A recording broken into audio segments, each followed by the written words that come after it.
लाडक्या बहिणींचे 2100 रुपये करणार असं आश्वासन उपमुख्यमंत्री एकनाथ शिंदेने दिले। मी जे बोलतो ते करून दाखवतो असं ते म्हणाले। निवडणुकानंतर सगळ्यांना वाटलं होतं की आता काय होणार, परंतु तुमचा लाडका भाऊ हा मुख्यमंत्री होता आणि मी ठरवलं की माझ्या लाडक्या बहिणींसाठी मातांसाठी काहीतरी करायचं। कारण शेवटी मी देखील एका शेतकरी कुटुंबातून आलोय, एक गरीब सर्वसामान्य कुटुंबातून आलोय।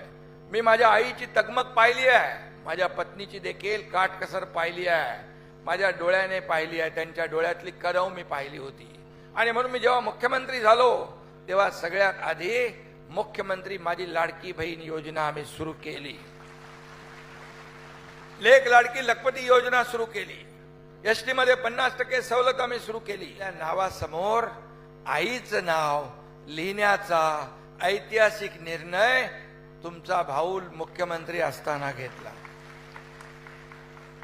आणि म्हणून आज फक्त मी महिलांच्या बद्दलच बोलेन, कारण महिला दिवस आहे आणि म्हणून महिलांसाठी बचत गट असतील, त्याला ताकद देणं असेल, या ठिकाणी अनेक योजना आपण सुरू केल्या। उद्योग मंत्री इकडे आहेत, त्यांना बचत गटाला जो काही आपण रिव्हॉल्विंग फंड आहे तो वाढवला, त्यांना फूड ट्रक दिले, त्यांना अनेक योजना। आता डीपीडीसी मधून मी परवा 5 का 10 फूड ट्रक दिले आपल्या कोळी भगिनींना।